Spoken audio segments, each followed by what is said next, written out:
ونشهد أن محمدا عبده ورسوله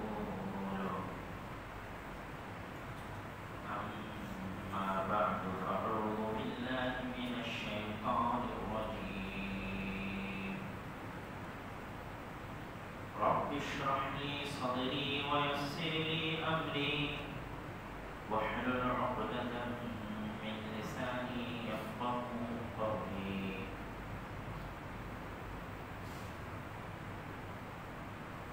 وقال الله تعالى في كلامه المجيد يا أيها الناس اعبدوا ربكم الذي خلقكم من نفس واحدة وخلق منها زوجها وبث منهما رجالا كثيرا ونساء واتقوا الله الذي تساءلون به والأرحام إن الله كان عليكم رقيبا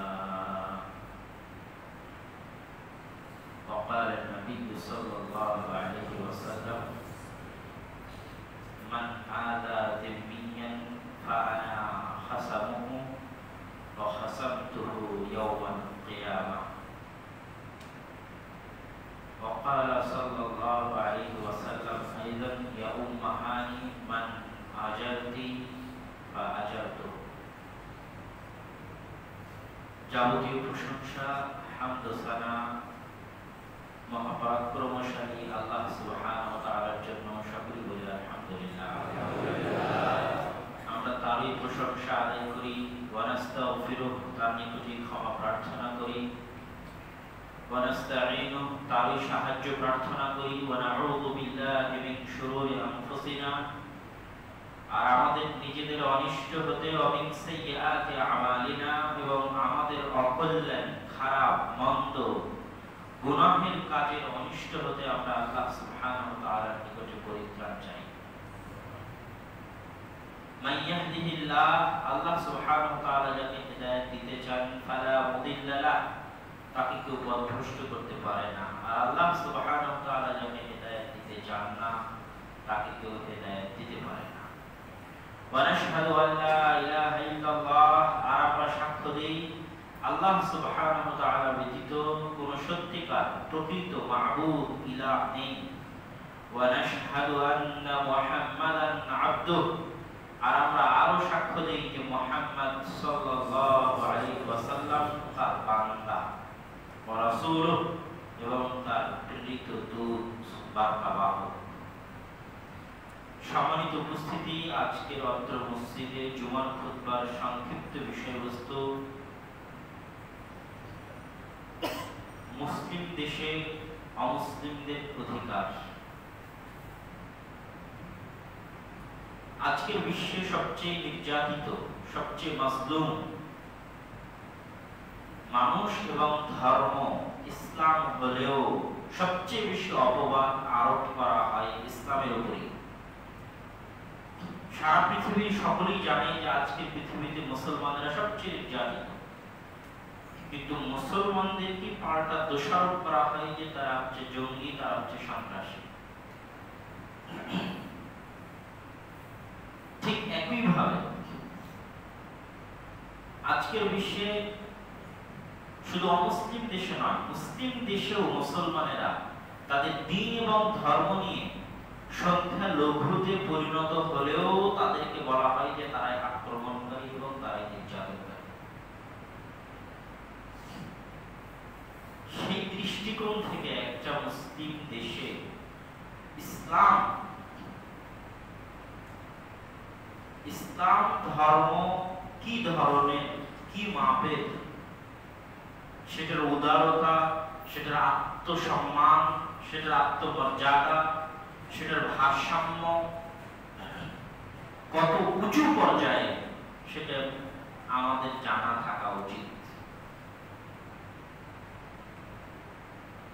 প্রথমত, যারা বলে যে সবচেয়ে বড় ধর্ম হচ্ছে মানব ধর্ম, তাদের কথা হচ্ছে ইসলাম, হিন্দু, বৌদ্ধ, খ্রিস্টান খ্রিস্টান এগুলো পরিচয় দেওয়া যাবে না। সবচেয়ে বড় ধর্ম হচ্ছে মানব ধর্ম। এই কথাটা তারা ইসলামের বিরুদ্ধেই ব্যবহার করে। অথচ আশ্চর্য হলেও সত্য যে একজন মানুষকে মানুষ হিসেবে সর্বোচ্চ সম্মান, সর্বোচ্চ মর্যাদা একমাত্র ইসলাম দিয়েছে। পৃথিবীর অন্য কোন ধর্ম মানুষকে মানুষ হিসেবে এতটা মর্যাদা, এতটা সম্মান দিতে পারে। যে সমস্ত নাস্তিকেরা ডারউইনের থিওরিতে বিশ্বাস করে, তারা একজন মানুষের উৎপত্তি দিয়েছে একজন বানর থেকে। এইটার দ্বারা একজন মানুষকে কোশ্চেন কালো সম্মানিত করা হয় না।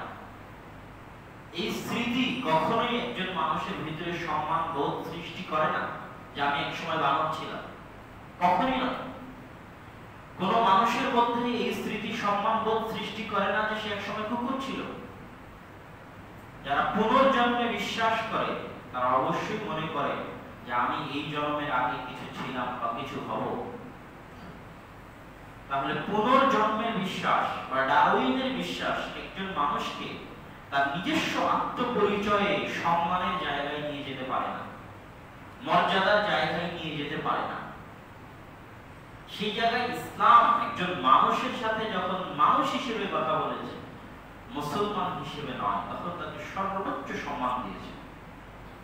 আল্লাহ সুবহানাহু ওয়া তাআলা পবিত্র কোরআন মাজিদে বলছেন, ওয়ালাকাদ কাররামনা বানি আদম ওয়া হামালনাহুম ফিল বাররি ওয়াল বাহর ওয়া ফাদ্দালনাহুম আলা কাসীরিন মিম্মান খালাকনা তাফদীলা। সূরা ইসরা ৭০ নম্বর আয়াত। লাকাদ কাররামনা বানি আদম, আমরা আদম সন্তানকে সর্বোচ্চ সম্মান দিয়েছি। ওয়া ফাদ্দালনাহুম, আর আমি আল্লাহ যা কিছু সৃষ্টি করেছি সকল সৃষ্টিজীবের উপর সর্বোচ্চ মর্যাদা এবং সম্মান দিয়েছে আদম সন্তানকে। তো আদমের সন্তান হওয়ার পরিচয় কি শুধু মুসলমানদের সাথে খাস?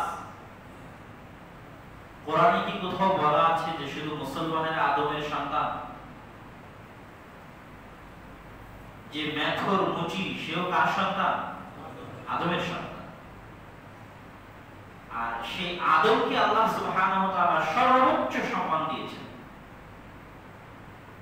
আল্লাহ সুবহানাহু ওয়া তাআলা পবিত্র কোরআন মাজিদে বলেছেন, ওয়া ইয কুলনা লিল মালাইকাতি ইসজুদু লিআদম ফাসাজাদু ইল্লা ইবলিস। আমি আল্লাহ সুবহানাহু ওয়া তাআলা আদমকে নিজের হাতে সৃষ্টি করার পর আমি ফেরেশতা মণ্ডলীকে আদেশ করলাম, উসজুদু লিআদম, আদমের সামনে সিজদা করো। পৃথিবীতে সম্মান জানানোর সর্বশেষ স্তর, সর্বশেষ মাধ্যম যে আমি একজনকে সম্মান জানাচ্ছি, সালাম, মুসাফা, কোলাকুলি, হাসি মুখে কথা বলা, মাথা নত করা, মাথা নিচু করা, সর্বশেষ স্তর হচ্ছে সিজদা করা, তার সামনে মাথা মাটিতে ফেলে দেওয়া। সম্মানের সর্বোচ্চ স্তরের নির্দেশ আমি ফেরেশতাদের দিলাম যে তোমরা আদমকে সিজদা করো। তো যে আদমকে আল্লাহ সুবহানাহু ওয়া তাআলা সিজদা করার জন্য ফেরেশতাদের নির্দেশ দিলেন, একজন হিন্দু কি সে আদমের সন্তান নয়? একজন বৌদ্ধ কি সে আদমের সন্তান নয়? একজন খ্রিস্টান কি সে আদমের সন্তান নয়? একজন মুচি, মেথর, কামার, কুমার ওই কি আদমের সন্তান নয়? ধনী থেকে গরিব, রিকশা চালক থেকে কোটিপতি, হিন্দু থেকে বৌদ্ধ, খ্রিস্টান থেকে ইহুদি, সকলেই আদমের সন্তান। আর এই সম্মান তাদেরকে কোরআন দিয়েছে, ইসলাম দিয়েছে। এর চাইতে বড় সম্মান একজন হিন্দু নিজের আত্মপরিচয়, নিজের আত্মমর্যাদা খুঁজতে গিয়ে যে আমি কে, আমি আদমের সন্তান, এর চাইতে বড় সম্মান একজন হিন্দুর জন্য কিছু হতে পারে না যে সে আদমের সন্তান। যেটা কোরআন নিশ্চিত করেছে, যেটা ইসলাম নিশ্চিত করেছে। একজন মানুষকে মানুষ হিসেবে সর্বোচ্চ সম্মান একমাত্র ইসলাম দিয়েছে। এখানে ইসলাম কোনো মানুষকে জাত, গোত্র, ধর্ম ভেদে আলাদা করেনি। এজন্য আল্লাহ সুবহানাহু ওয়া তাআলা পবিত্র কোরআনে যখন বলেছেন, এই ঘটনাগুলো যখন বর্ণনা করেছেন, এই বিষয়গুলো যখন বর্ণনা করেছেন, তখন কোথাও বলেননি ইয়া আইয়ুহাল্লাযীনা আমানু, ও হে ঈমানদারগণ। তখন আল্লাহ সুবহানাহু ওয়া তাআলা সব জায়গায় বলেছেন ইয়া আইয়ুহান নাস, হে দুনিয়াবাসী। আর নাসের আলিফ লাম হচ্ছে লিল ইস্তিগরাক, দুনিয়াতে যত মানুষ যে ধর্মের যে গোত্রের হোক না কেন সকলকে সম্বোধন করে আল্লাহ বলছেন ইয়া আইয়ুহান নাস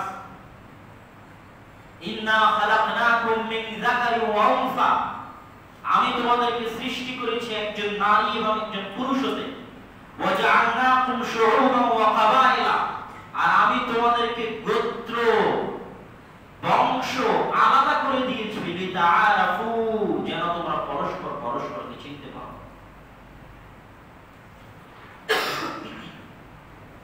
তোমাদের পরিচয়ের সুবিধার্থে তোমাদের গোত্র এবং বংশ আলাদা করে দিয়েছি, কিন্তু তোমরা দিন শেষে সকলেই একজন নারী এবং একজন পুরুষের সন্তান। আল্লাহ সুবহানাহু ওয়া তাআলা কোরআন মাজিদে আরো স্পষ্ট করে বলেছেন ইয়া আইয়ুহান নাস উবুদু রাব্বাকুম, হে দুনিয়ার সকল মানুষ, দুনিয়ার সকল মানুষ। এখানে আল্লাহ হিন্দুকেও সম্বোধন করছেন, খ্রিস্টানকেও সম্বোধন করছেন, ডোম চামার মেথর মুচি সকলকে সম্বোধন করছেন উবুদু রাব্বাকুম, তোমরা ইবাদত করো তোমাদের ওই প্রতিপালকের, আল্লাযী খালাকাকুম, যিনি তোমাদের সকলকে সৃষ্টি করেছেন, মিন নাফসিন ওয়াহিদা, এক আত্মা থেকে, ওয়া খালাকা মিনহা যাওজাহা, ওই এক আত্মা থেকে আল্লাহ তার স্ত্রী সৃষ্টি করেছেন, ওয়া বাসরা মিনহুমা রিজালান কাসীরা, আর ওই স্বামী এবং স্ত্রী থেকে সারা পৃথিবীর সকল মানুষকে সৃষ্টি করেছেন।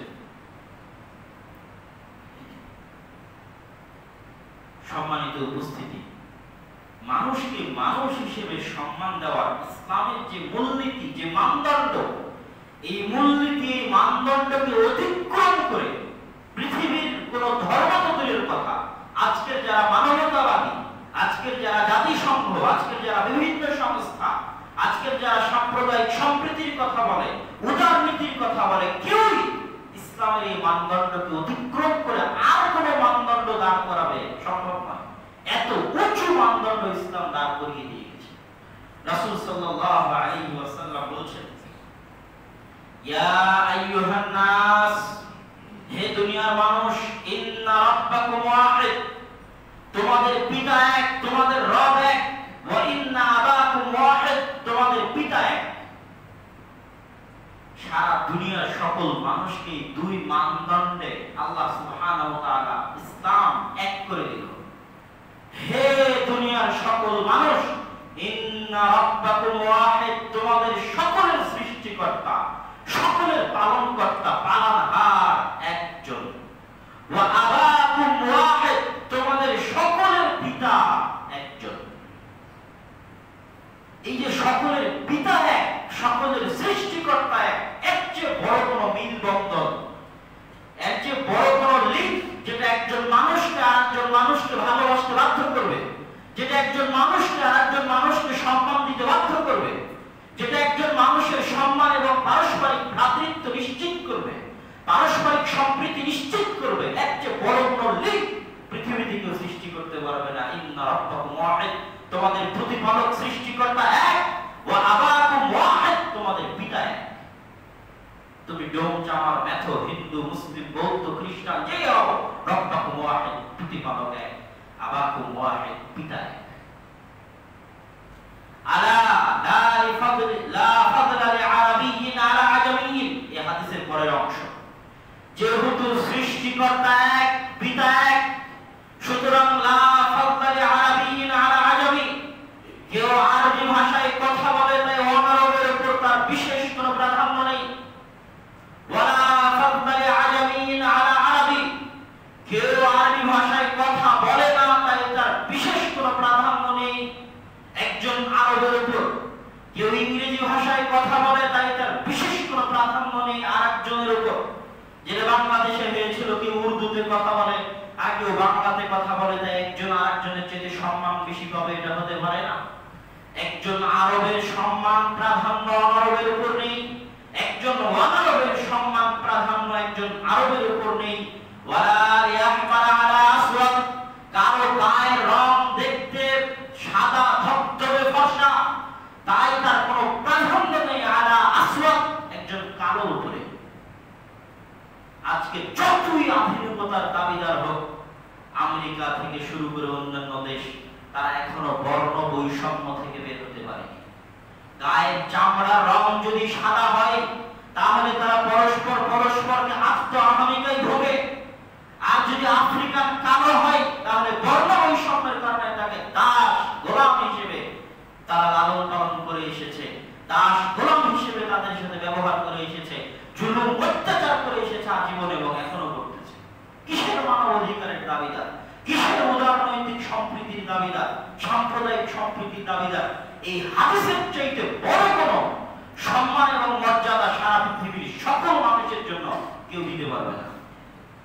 লা ফাদলা লিআহমার আলা আসওয়াদ ওয়ালা লিআসওয়াদ আলা আহমার, নেই কোন সাদা রঙের মানুষের, লাল রঙের মানুষের প্রাধান্য কোন কালো রঙের উপর, আর কোন কালো রঙের মানুষের প্রাধান্য অন্য রঙের উপর। আবাকুম ওয়াহিদ, তোমাদের পিতা এক, ওয়া রাব্বুকুম ওয়াহিদ, তোমাদের প্রতিপালক এক। সম্মানিত উপস্থিতি, মানুষকে মানুষ হিসেবে সম্মান দেওয়ার ক্ষেত্রে ইসলামের যে মৌলিক মূলনীতি, সেটা মূলত এই কয়েকটা আয়াত এবং এই কয়েকটা হাদিস থেকে স্পষ্ট। এবার আসি, যখন ইসলাম একজন মানুষকে মানুষ হিসেবে এতটা সম্মান নিশ্চিত করেছে, তার আরো একটা উদাহরণ দেই যে ইসলাম মানুষকে মানুষ হিসেবে কতটা সম্মান নিশ্চিত করেছে। দুটো উদাহরণ দিলে বুঝতে পারবে। এক, মানুষের সম্মান এবং মর্যাদা শুধুমাত্র ইসলাম এমন একটা দিন যেটা নিশ্চিত করেছে। আজকের আধুনিক বিশ্বে বাক স্বাধীনতার নামে, কথা বলার স্বাধীনতার নামে আরেকজনের সম্মানে আঘাত করাটাকে অধিকার মনে করা হয়, আরেকজনের চরিত্র হরণ করাটাকে অধিকার মনে করা হয়, আরেকজনের গীবত, তার বিরুদ্ধে পেপার পত্রিকায় লিখতে হবে, বক্তব্য দিতে হবে, এটাকে অধিকার মনে করা হয়, যেটা হচ্ছে বাক স্বাধীনতা।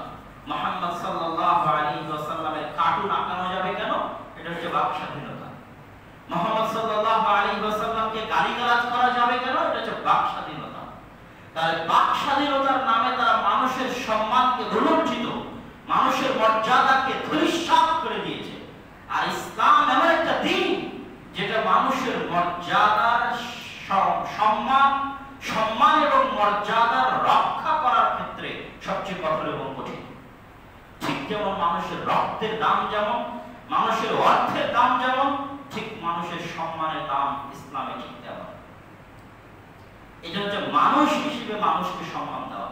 এখানে কোনো হিন্দু, বৌদ্ধ, মুসলিম আলাদা না, প্রত্যেকের সম্মান হারাম। ঠিক আরো একটা জায়গায় ইসলাম মানুষকে মানুষ হিসেবে সম্মান দিয়েছে, সেটা হচ্ছে মানুষ তাকে বিক্রিযোগ্য পণ্য বানাতে পারবে না। একজন স্বাধীন মানুষকে ধরে নিয়ে গিয়ে বিক্রি করে দিয়ে দাস বানিয়ে দিব, এই হিসেবে একজন মানুষ মানুষকে বিক্রি করতে পারবে না। শুধু মানুষ মানুষকে বিক্রি করা নয়, বরং মানুষ মানুষের অঙ্গ প্রত্যঙ্গের কোনো কিছুই বিক্রিযোগ্য পণ্য হিসেবে ব্যবহার করতে পারবে না। তার চুল থেকে শুরু করে, নখ থেকে শুরু করে, কিডনি থেকে শুরু করে কোনো কিছুই দান করতে পারে, বিক্রি করতে পারবে না। কেন? বিক্রি করা মানে সেটাকে পণ্য দ্রব্য বানিয়ে দেওয়া, বাজারি চিজ, বাজারের জিনিস বানিয়ে দেওয়া, যেটার দরদাম করা যায়, ভাই আলু পটল কততে নিবেন, আজকে 10 টাকা, না হলে 12 টাকায় দেন। যেই জিনিসের দরদাম করা যায়, যেই জিনিস দরদাম করে কিনা যায়, সেটার কোনো সম্মান থাকে না। এই জন্য মানুষকে মানুষ হিসেবে ইসলাম এত সম্মান দিয়েছে যে মানুষকে তো বিক্রি করতে পারবেন না, মানুষের কোনো অঙ্গ প্রত্যঙ্গ বিক্রিযোগ্য পণ্য বানানো যাবে না।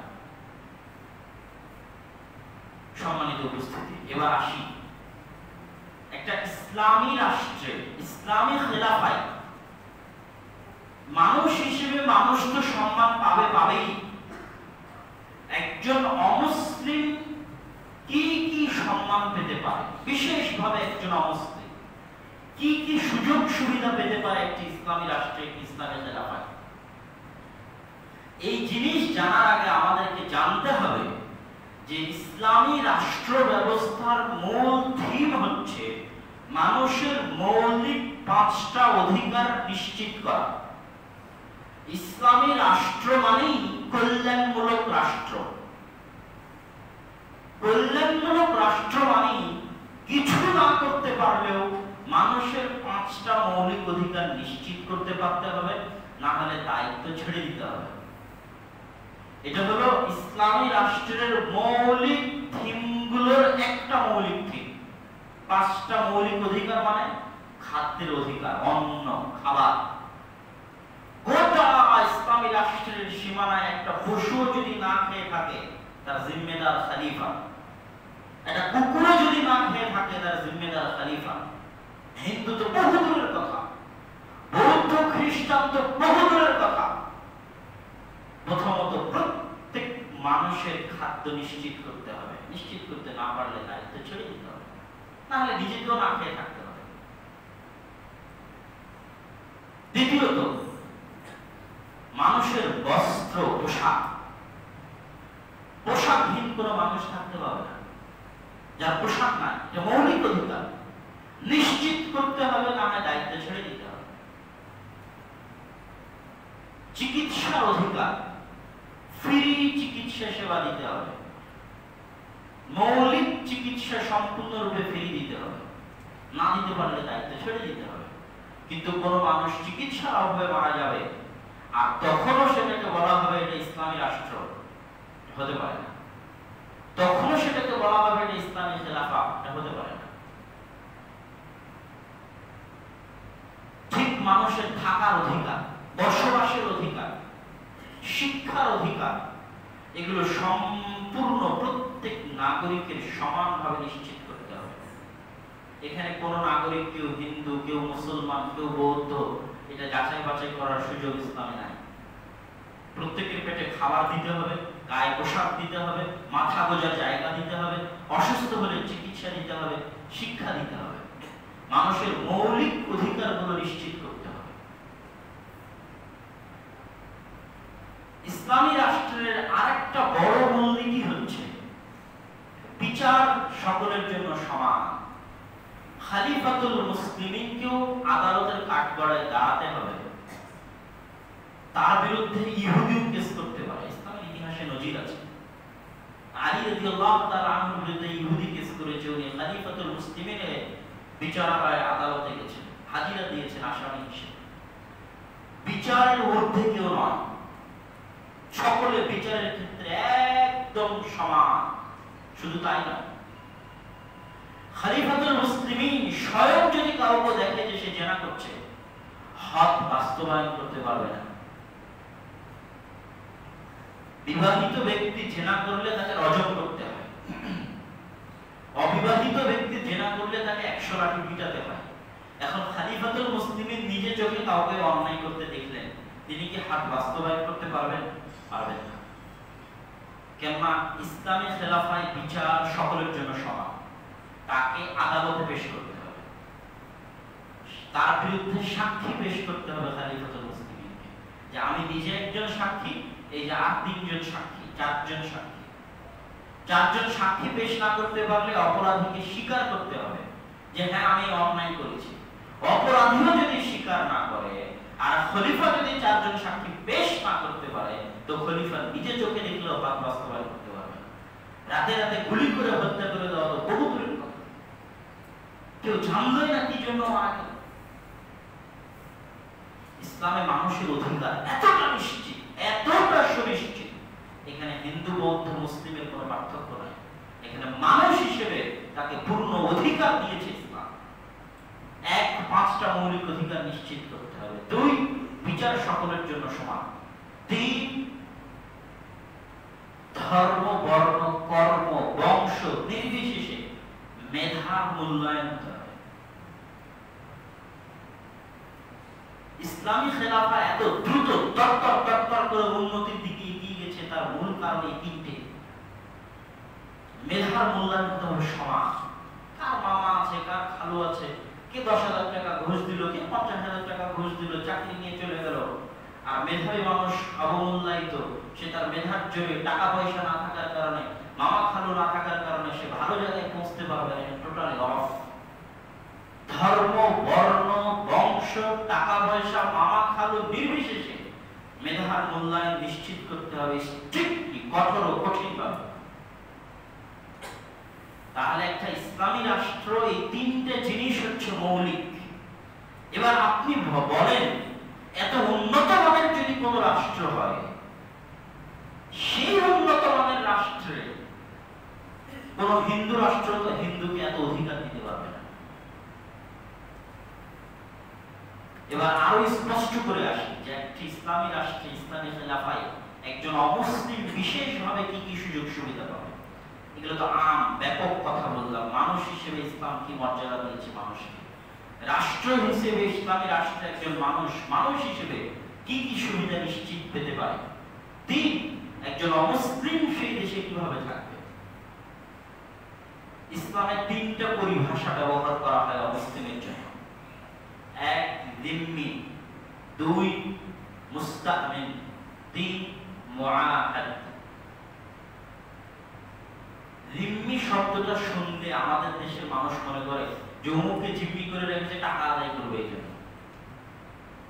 ইসলামে ওই অর্থে জিম্মি ব্যবহার করা হয় না। বাংলা ভাষায় আরেকটা অর্থ আছে যে আমি অমুকের জিম্মেদারি নিলাম, আমি অমুকের জিম্মেদারি নিলাম। এই জিম্মেদারি নেওয়ার ক্ষেত্রে জিম্মি ব্যবহার করা হয়। জিম্মি মানে যাদের জিম্মেদারি ইসলামী রাষ্ট্র নিয়েছে, জিম্মি মানে যাদের জিম্মেদারি মুহাম্মদ সাল্লাল্লাহু আলাইহি ওয়াসাল্লাম নিয়েছে, জিম্মি মানে যাদের জিম্মেদারি আল্লাহ সুবহানাহু ওয়া তাআলা নিয়েছে।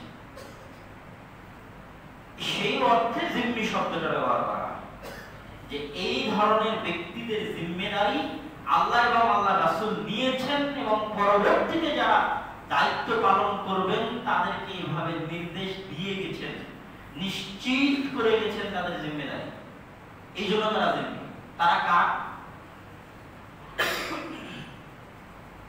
তারা হচ্ছে কোন মুসলিম দেশে আগে থেকেই জন্মগতভাবে বসবাসরত অমুসলিম।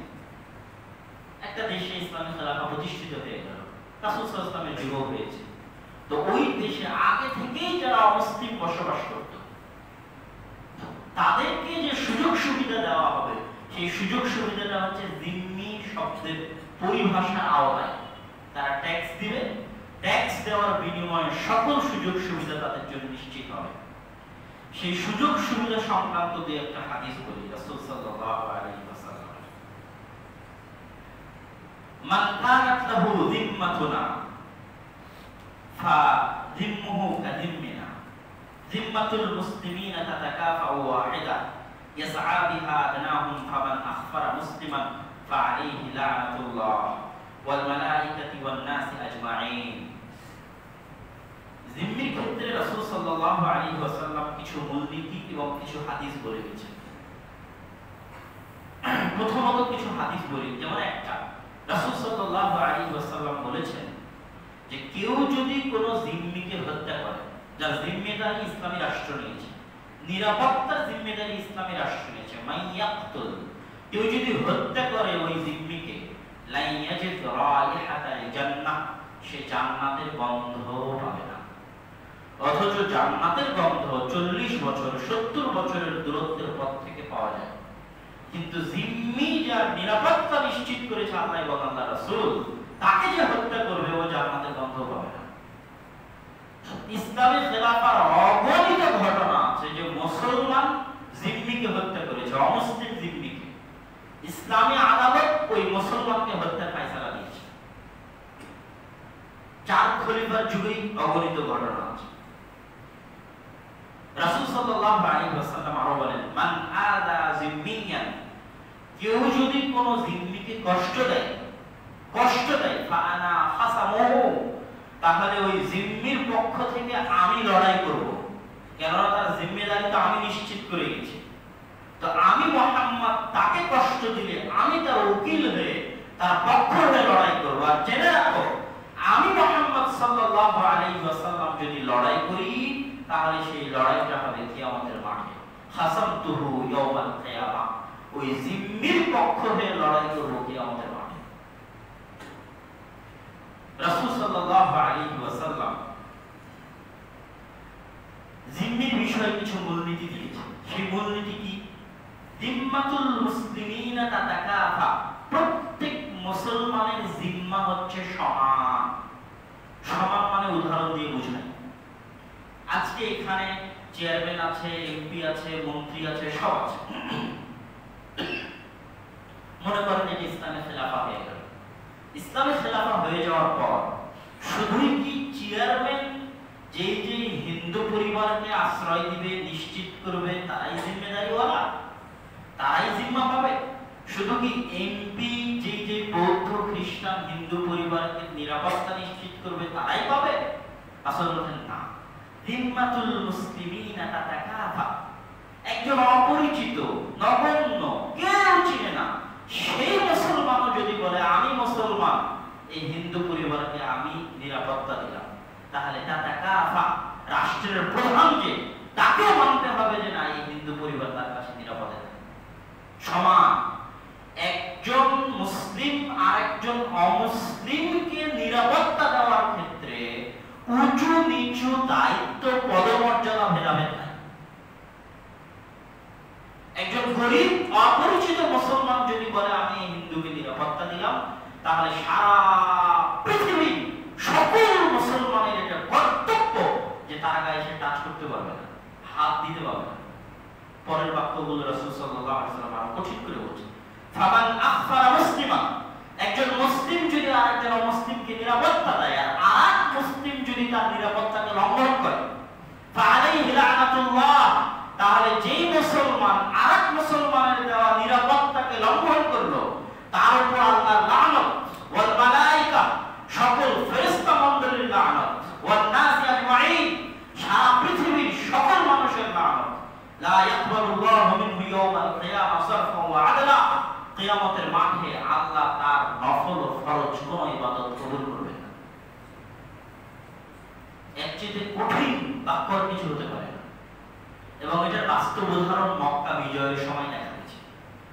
মক্কা বিজয়ের সময় উম্মে হানি নামক একজন মহিলা সাহাবিয়া রাদিয়াল্লাহু তাআলা আনহা, তিনি একজন কাফের মুশরিককে আশ্রয় দিয়েছেন।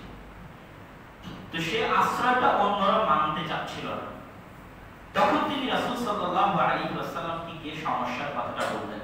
রাসূল সাল্লাল্লাহু আলাইহি ওয়াসাল্লাম বললেন, কদ আজারনা মান আজারতি ইয়া উম্মে হানি, উম্মে হানি তুমি যাকে আশ্রয় দিয়েছো আমরাও তাকে আশ্রয় দিয়েছি।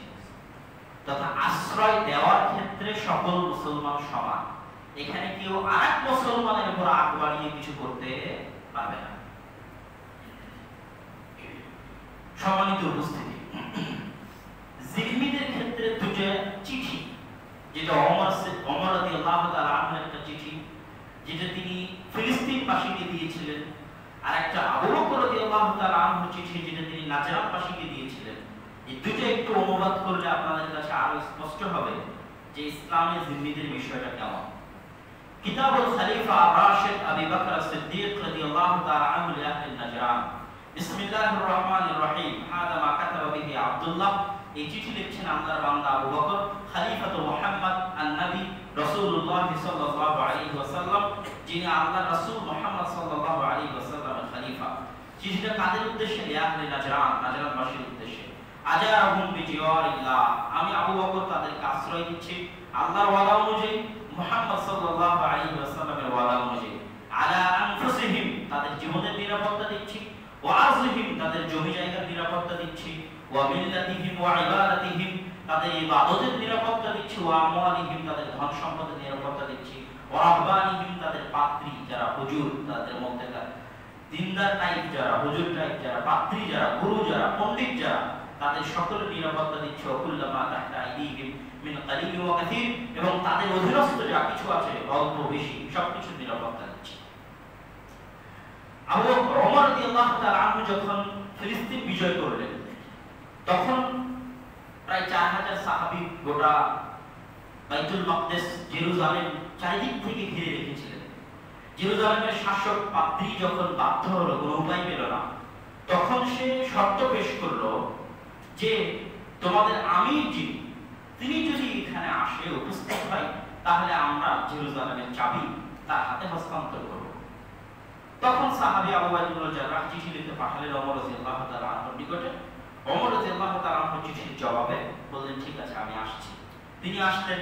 আসার ঘটনা সকলের জানা, যে তার গায়ের পোশাক, তার চাকরের সাথে তার আচার এবং ব্যবহার সবকিছু ইতিহাস সাক্ষী। তিনি যখন জেরুজালেমে প্রবেশ করলেন, পাদ্রীর সাথে কথা বললেন, তখন যে চুক্তিটা সম্পাদিত হয়েছিল, ওই চুক্তিটা এখনো ফিলিস্তিন বা ইসরায়েলের কিয়ামা গির্জা, কানিসাতুল কিয়ামা, সেখানে সংরক্ষিত আছে। সেখানে ওমর রাদিয়াল্লাহু তাআলা আনহু লিখেছিলেন, হাদা মা আতা আব্দুল্লাহ ওমর আমিরুল মুমিনিন, এটা আল্লাহর বান্দা ওমর, যিনি আমিরুল মুমিনিন, তিনি দিচ্ছেন। কাদেরকে দিচ্ছেন? যে আহলি ইলিয়া। ইলিয়া মানে জেরুজালেমের অধিবাসীদেরকে। মিনাল আমান, নিরাপত্তা।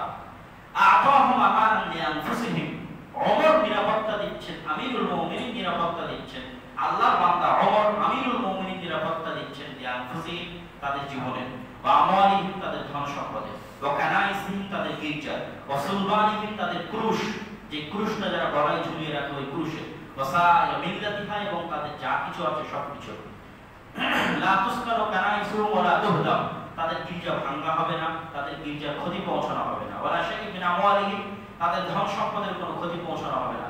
ওয়ালা ইকরাহুনা আলা দীনিহিম, ইসলাম মানতে তাদেরকে বাধ্য করা হবে না। ওয়ালা ইদারু আহাদুম মিনহুম, তাদের কেউ কোনো প্রকার ক্ষতিগ্রস্ত হবে না। ওয়ালা ইসকান বিইলিয়া মাআহুম আহাদুম মিনাল ইয়াহুদ, এবং তাদের সাথে কোনো ইহুদি জেরুজালেমে বসবাস করবে না। এটা সবচেয়ে আশ্চর্য লাস্টের বাক্যটা, যে ওই সময় পাদ্রী জোরপূর্বক ওমর রাদিয়াল্লাহু তাআলার কাছ থেকে আদায় করে নিয়েছিল এই শেষের বাক্যটা। কেননা তৎকালীন যুগে খ্রিস্টানরা ইহুদিদেরকে তাদের সবচেয়ে শত্রু মনে করত, যেটা হিটলারের ঘটনায় আপনারা জানেন, যে কত লক্ষ ইহুদিকে সে হত্যা করেছে, কেননা খ্রিস্টানদের ভিতরে ইহুদিদের প্রতি রাগ বেশি। তো তৎকালীন পাদ্রীরা ইহুদিদের প্রতি তাদের রাগের কারণে ওমর রাদিয়াল্লাহু তাআলার কাছ থেকে চুক্তি আদায় করে নিয়েছে যে জেরুজালেমে কোন ইহুদিকে আশ্রয় দিতে পারবে না মুসলমানেরা। অথচ সেই চুক্তি ধারাই লঙ্ঘন করে তারা এখন ইহুদিদেরকে জেরুজালেমে আশ্রয় দিয়েছে। এই চুক্তি এখনো অক্ষুণ্ণ আছে, মানে দেখা যায়, পড়া যায়। এই চুক্তির উপর আমল করতে গিয়ে সালাহউদ্দিন আইয়ুবী রাহিমাহুল্লাহ, যে মুসলমানদের নিকটে জিম্মিদের বিষয়টা কতটা কঠিন এবং কতটা দায়িত্বশীলতার সাথে মুসলমানেরা এটা পালন করেছে, তার একটা উদাহরণ মাত্র। যখন খ্রিস্টানেরা ক্রুসেডের সময় জেরুজালেম দখল করে নিল, তখন ৭০,০০০ নারী পুরুষকে তারা জবাই করেছে। মুসলিম নর নারী পুরুষকে জেরুজালেমের মাটিতে খ্রিস্টানেরা জবাই করেছে। রক্তের স্রোতে গোটা জেরুজালেম ভেসে গেছিল। ৮০ বছর ৯০ বছর পরে যখন সালাহউদ্দিন আইয়ুবী পুনরায় ওই জেরুজালেম দখল করলেন, তখন ওমর রাদিয়াল্লাহু তাআলা আনহুর করা এই চুক্তির সম্মানে এত বড় অপরাধ করার পর ৮০-৯০ বছর আগে তারা ৭০,০০০ মুসলমানকে এখানে জবাই করেছে। এত বড় অপরাধ করার পর একটা খ্রিস্টানের গায়ে তিনি টাচ করেন, আঘাত করেন। সকলকে নিরাপদের সাথে হয় থাকা, না হয় বের হয়ে চলে যাওয়ার সুযোগ করে দিয়েছে।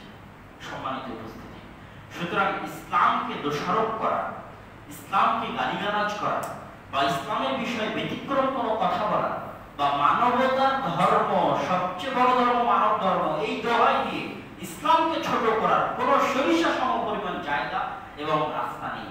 ইসলামের চাইতে মহান, ইসলামের চাইতে উঁচু, ইসলামের চাইতে মহৎ, ইসলামের চাইতে উদার, ইসলামের চাইতে শান্তিওয়ালা, আত্মমর্যাদাওয়ালা, ভারতওয়ালা, ভারসাম্যওয়ালা, গোটা পৃথিবীকে সবচেয়ে শান্তির সাথে, সবচেয়ে নিরাপত্তার সাথে পরিচালনা করতে পারার একমাত্র যোগ্যতা যে দ্বীনের মূলনীতিগুলোর মধ্যে রয়েছে, সেই দ্বীন হচ্ছে ইসলাম।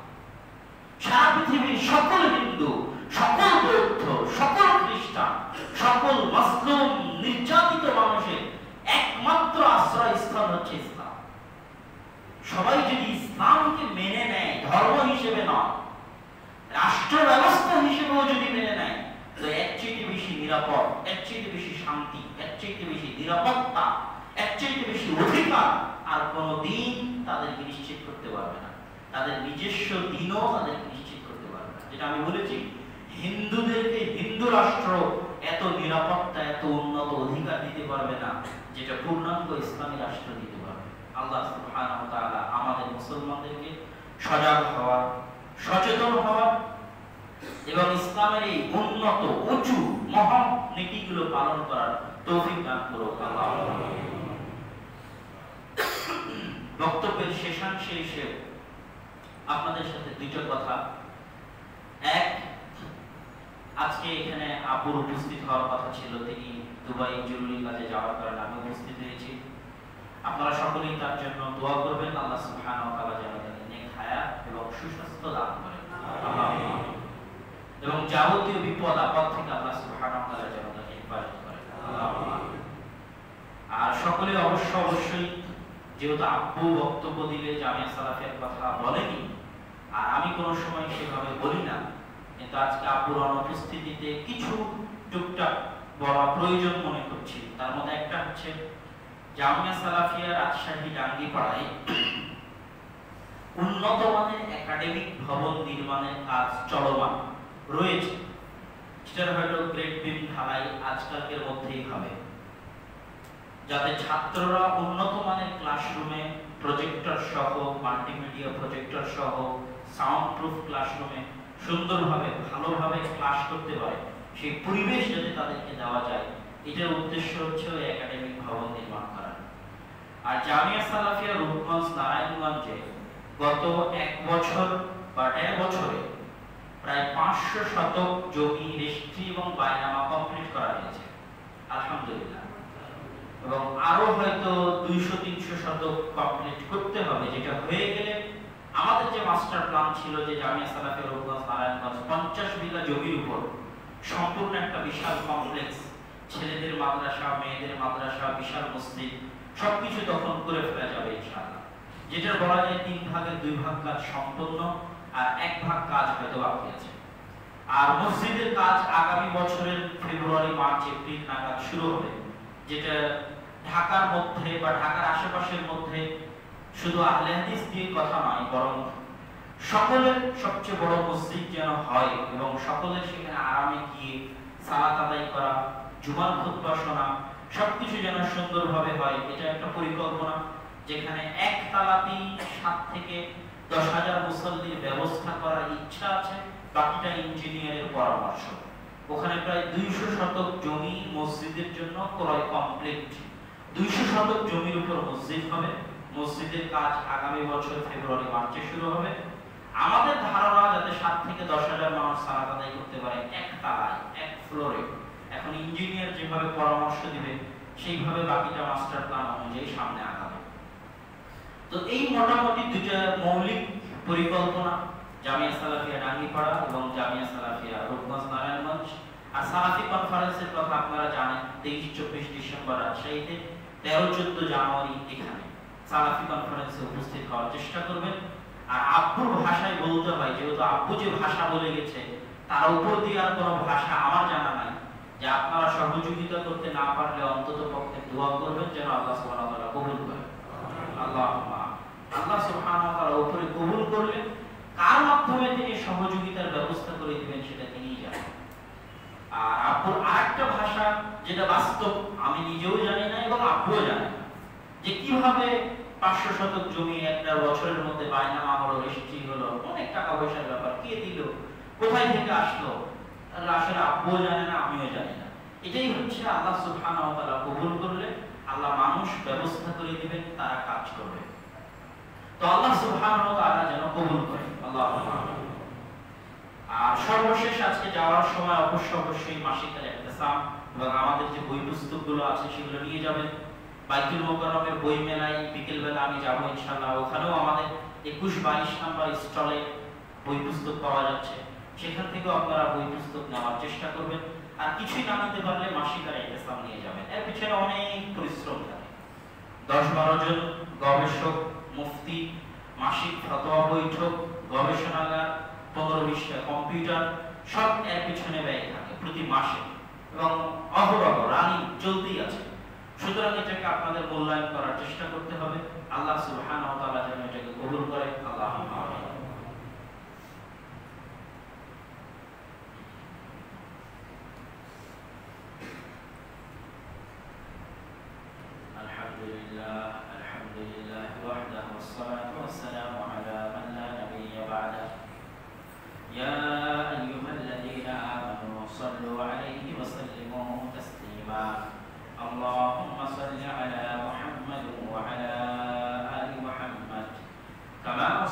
على إبراهيم وعلى آل إبراهيم إنك حميد مجيد. اللهم بارك على محمد وعلى آل محمد كما باركت على إبراهيم وعلى آل إبراهيم إنك حميد مجيد. ربنا ظلمنا أنفسنا وإن لم تغفر لنا وترحمنا لنكونن من الخاسرين. ربنا ظلمنا أنفسنا وإن لم تغفر لنا وترحمنا لنكونن من الخاسرين. ربنا آتنا في الدنيا حسنة وفي الآخرة حسنة وقنا عذاب النار. ربنا آتنا في الدنيا حسنة وفي الآخرة حسنة وقنا عذاب النار. رب ارحمهما كما ربياني صغيرا. رب ارحمهما كما ربياني صغيرا. رب ارحمهما كما ربياني صغيرا. رب ارحمهما كما ربياني صغيرا. رب ارحمهما كما ربياني صغيرا. اللهم انصر المسلمين المظلومين المجاهدين في كل مكان. اللهم انصر المسلمين المظلومين المؤمنين المجاهدين في كل مكان. اللهم اخذل اليهود والنصارى والكفرة والمشركين. اللهم اخذل اليهود والنصارى والكفرة والمشركين. سبحان ربك رب العزة عما يصفون وسلام على المرسلين والحمد لله رب العالمين.